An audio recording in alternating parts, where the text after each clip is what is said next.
with me today on the show is Benedicia, and she's done some studying, and I've asked her to join me today to discuss what we might call sources of biblical text. And by way of explanation before we get going here, this is not supposed to be the final word on anything. This is not supposed to tell someone they have no right to believe what they do or whatever. This, to me, it's something that bears thinking about, that for whatever reason we've chosen to believe what we do, to be aware of where things might have come from, and to be aware that regardless of where they came from, we still have the freedom to believe whatever we want to believe. It's not that a certain archaeological origin or historical origin has to mean one thing or another for the current generation. No, I think it's a matter of, if you are a Christian and you take your spiritual values from the words of the Bible, whether or not you want to know where the Bible as a whole, its various pieces, even if you don't care where they came from, it is still interesting for those of us who like to dig into those sorts of things, to find out what it is we're talking about when we talk about the various books of the Bible and what it says about us and what we are supposed to be doing with our lives. I have no interest at all in telling other people what they should believe or why, but I find it fascinating that there are aspects of the Bible, there are stories in the Bible that predate the Bible as a book. And Predated in the sense of even the first thing that was ever written down that eventually was collected into the Bible. Even prior to that, these were stories already in existence. There are several stories in the Bible that are extant before the people who now call themselves the Jews ever were in the area. The story of the flood is a story that is found in almost every culture of the Mediterranean region. And there is some archaeological evidence as to why that may be so. It would appear... That'd be interesting to hear. It's kind of an interesting thing. It's hard to tell whether it was something on the order of a meteor strike or something of that nature. But at some time, around the time that the stories from these various cultures take as the date for the Great Flood, there is archaeological evidence that there was something of that nature in the Mediterranean basin. And like a meteor strike? It could have been a tremendous tidal wave caused by a meteor strike or by a volcano, because there are several active volcanoes in the area. But of the nature that it was such a tremendous one that the water washed up far beyond what it had ever done before in that area since people moved in and started building. So this is not an uncommon story. This is not something that's found only in the Bible and no place else. The Bible itself, if you look at the way it is written, is not internally consistent. The story of the flood, for example, there's in the same section where they're talking about the flood, there's one section where it says it rained 40 days and 40 nights, and then it dried up and they left. And there's another section that said after it quit raining, the water stayed around for, I think it said 150 days.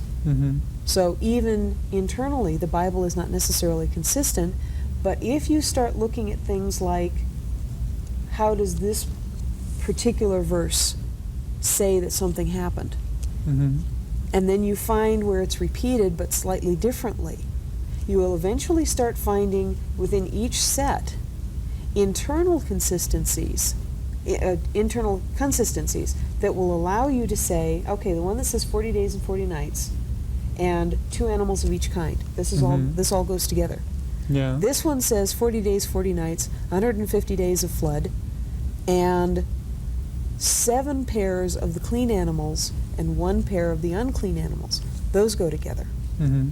Okay, so now you have 2 sets of stories that somebody the big somewhere question along of the line, how many animals are on the ark anyway? right, but nobody cares, Mm-hmm. because what we are really talking about is, even if you don't worry about what other cultures are using for stories about origins and major events that have marked the cultures in that area, even if you just look at the internal structures of the Bible, you will find that there are something on the order of 6 different sources that have been combined to make the Bible as we know it today.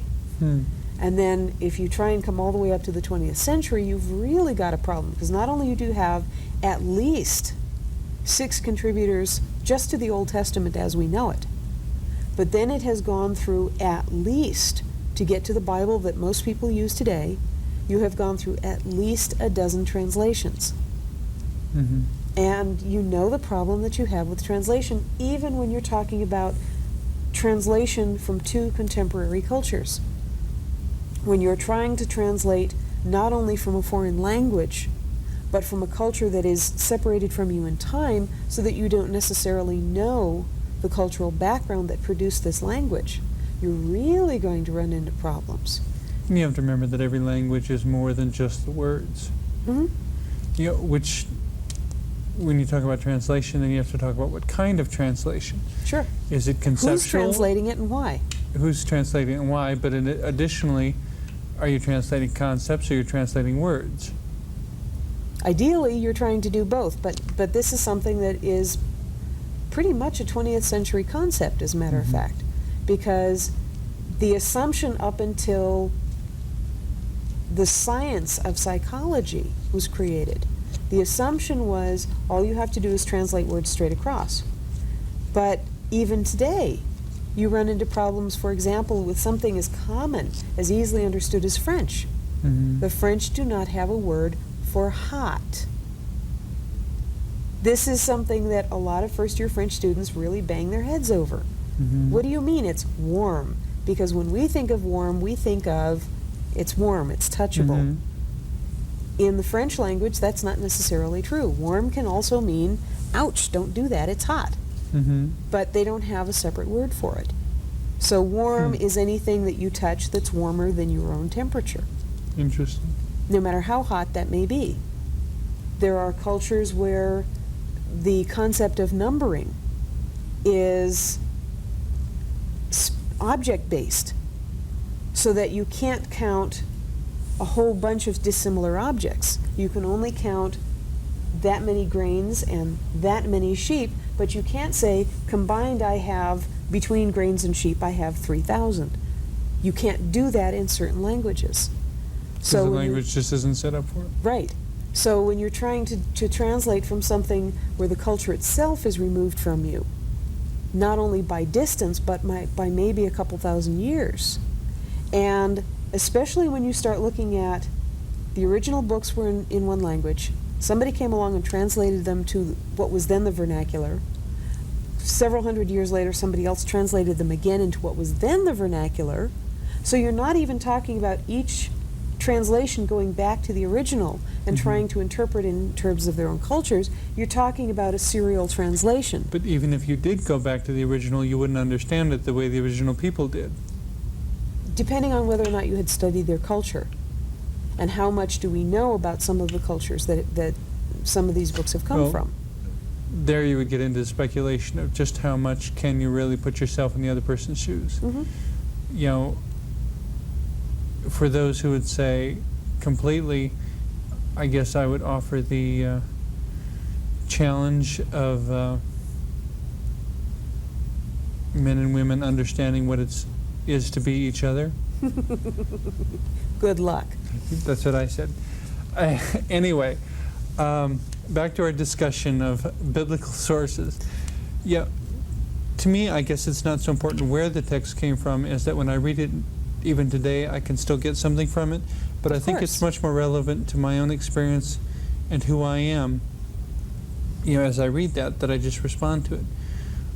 But at the same time, it is fascinating to say, yes, but where did it come from? And who said this first? Or how many people said this first? Yeah. And there's no reason to be afraid of finding out where it came from. And that's that's very important. Right.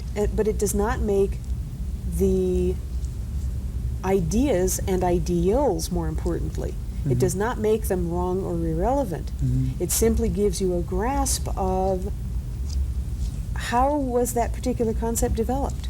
Mm-hmm. Where did that thing come from? And you don't have to be afraid of finding out how it developed. Mm-hmm. And the fact that the story of the flood was common in the Mediterranean Valley before the Israelites ever got in there. Mm-hmm. So it only means that it was not just an experience for the Israelites, it was something that an entire region experienced. Mm-hmm. And they had all of their own explanations as for why. But I always found it a little interesting in the story of the flood, however, that supposedly when the flood was all over, there were only 7 people left alive on earth, being the occupants of the ark. Well, again, read your Bible carefully. There are married in the Bible 2 or 3 different versions of the story of Noah, and mm-hmm. one of them, not only does it say how many animals, which is different from another place that it says mm-hmm. the same thing, but it also, there is one portion of it in there where it talks about some of the later generations right after Noah, where they are meeting people who were not on the ark and who are not descendants of the people on the ark. Okay? So the implication is still somehow, without ever coming out and actually saying it, these people must have come from someplace. Right. They didn't exactly swim for 40 days and 40 nights, or 150 days plus 40 tiring. Days. Yes, how long can you tread water? So, but there's nothing... That would be a detail that would be easy to miss, though. When you tell a story, and by mentioning things, you presume their existence, even though you didn't mention that they did in fact exist. Mm-hmm. But this is one of the problems that you get when you go from an oral history from a single culture to the written history of a combined culture, which is what we have with the Bible. Mm-hmm. This is not the single written down oral tradition of a single people. There are at least 2 major groups that contributed. The Israelites and the people of Judah. They actually had a paired kingdom. At one time, under David and Solomon, this was a single kingdom. And then it was split. I could betray my ignorance by saying too much, but what the hey. It was my understanding that the 2 were descended from the same family, though. That they had split years earlier in some previous generation. Well, it gets confusing because, again, we don't have a whole lot other than the Bible and certain other extant sources from that time period. Mm-hmm. And everybody's writing from their own point of view, as always, doesn't everybody? Mm-hmm. But you have the problem of they talk about the 12 tribes of Israel. Yeah. And then they talk about the 10 lost tribes. Well, they weren't exactly lost, but we'll go into that some other day. But you have the tribe of Judah, mm-hmm. which is the southern half of the kingdom, essentially, which is also the tribe of David and Solomon. Mm-hmm. Okay? Then you have the other 11 tribes, of which the Levites are the only ones who do not have territory and who are the priests. Okay? There is some evidence, as a matter of fact, to indicate that the Levites might have been the only Israelites in Egypt who were led out by Moses, which really makes the whole story fun to follow. I guess so. Would that mean then that the other tribes are already in? Possibly. Or that the Levites leaving Egypt sort of picked up some other tribes on their way in to what they called the Promised Land, and that's kind of how it developed. That theory would then suggest that there were 11 tribes of proselytes, basically. Well, not necessarily, because there's some evidence. The stronger evidence is that there were the people who were to become the Israelites.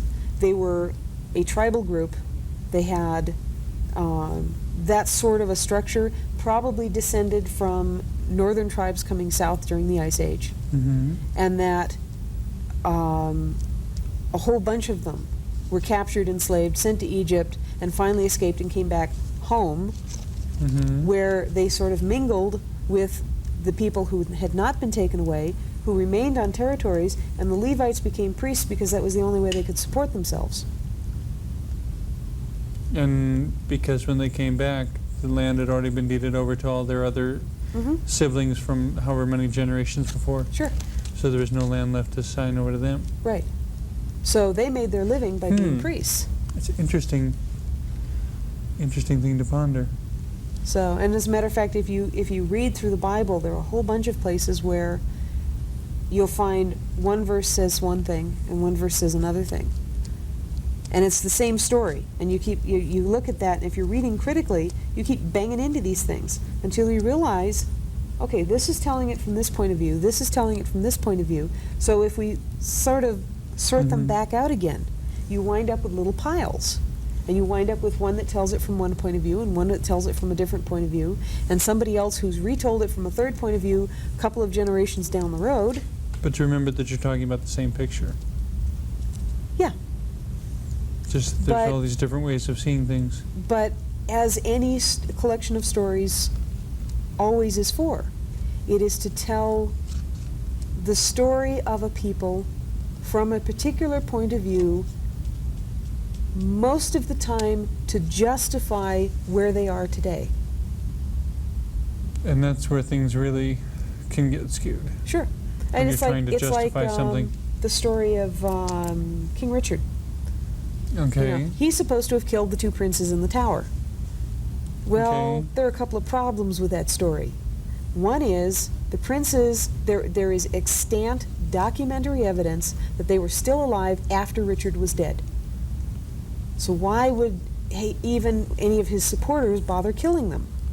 What's the point? But Henry, what's his name, who came after Richard, had a vested interest in seeing those two children dead, because then he would be left as the only legitimate claim to the throne, because he was an illegitimate child. The two princes in the tower were not. They had a more legitimate claim to the throne than he did. But he didn't want anyone to know that, so he predated their death. Well, nobody knows for sure whether he was aware of what happened before it happened. It is quite possible that somebody who said, if Henry gets on the throne, then my life is made. So we'll get rid of these two kids, and he'll be the only one left, and it'll be all It's like wonderful. anything else. Someone who sees an opportunity also sees someone who can be the more visible puppet. Sure. But it's not even during Henry's time that the documents start coming out that Richard is the one who had the two princes put to death. It's even later than that. But it was an attempt to legitimize Henry taking the throne and his descendants being able to keep it. But coming back to the question of a biblical text, in my opinion, it doesn't matter where the text came from. I find it fascinating to find that so much of the Bible, at least in basic ideas, there are bits and pieces of it scattered all over the place long before the Israelites ever became a cohesive group.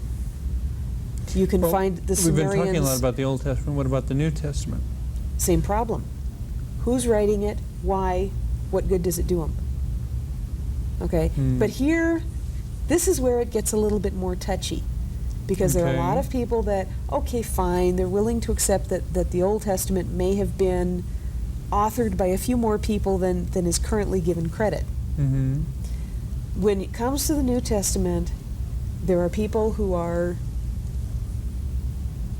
rather strongly opinioned about the fact that this has to be the Word of God, and that God would not allow any changes to be made to the Bible. But if you look at the King James, if you look at the 20th century vernacular, if you look at, just looking at English language Bibles, even from so recently as the invention of the printing press, every time somebody puts out a Bible, if you were to sit them side by side and read, same verse to same verse, you will find that everybody has their own little tweaks that they want to put into it. Because what they're trying to do... Their own little sensitivities. Well, there's that. There's often political reasons that are being served. And even those with the most pure motives, who are only trying to make the Bible as accessible as possible to the greatest number of people. In other words, trying to put it into a language and a cultural assumption that will allow anybody picking it up to understand exactly what's being said. But that kind of translation is not a word-for-word precise translation, which you can't do anyway, because there are phrases from the original that do not make sense when translated into any other language. So if you look at even that, if you take just the Bibles that are extant in the 20th century and read them, comparing verse to verse, you will find maybe to a lot of people it'll only look like it's just a choice of words. But choice of words indicates a particular perception. And 100 years from now, those perceptions may be so divergent that this particular version of the Bible and that particular version of the Bible, one or the other, is going to be considered utter heresy. And it depends on what kind of axe the person in power has to grind, I guess. And they may not have an axe to grind. It may just simply be that it is their most good-hearted attempt to make the Bible as accessible as possible to the greatest number of people, but they didn't choose the same words as the other person here. Yeah, and I can never quite remember, maybe you remember, there's some phrase out there about, maybe this is it the road to hell is paved with good intentions? Yeah. Yeah, Which, and it can be the small things. I was watching a talk show the other day, just to end on a light note here, and the host was arguing with the guest, who was specifying a particular word choice that come on, you're just getting into semantics. And But he semantics said is demonstration between the word would and the word could. Sure. Could you marry me? And she went, oh, brother. I mean, and it made the whole audience laugh, but it really was a good point. I mean, what young man asking a young lady to be his wife would start out with, could you marry me? And she'd look at him like, what? Yeah. I mean, it doesn't make sense, and that's one letter difference. To go back to one of the more popular quotes from the Bible, everybody's aware of the quote, money is the root of all evil. No, it's not. That is not the correct quote. And yet people will use that quote to justify any number of things. The correct, or I should say, the closest to correct translation of that quote is, for the love of money is the root of all evil.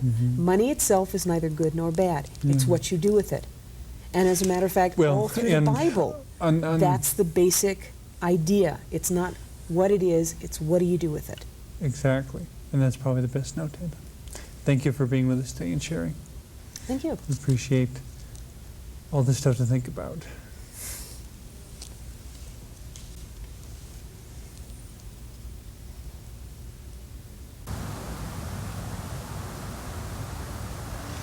Thank you for joining us. And now may you be blessed with love and peace in the pursuit of your own dreams and in all your dealings with the diversity of humanity around you. Amen.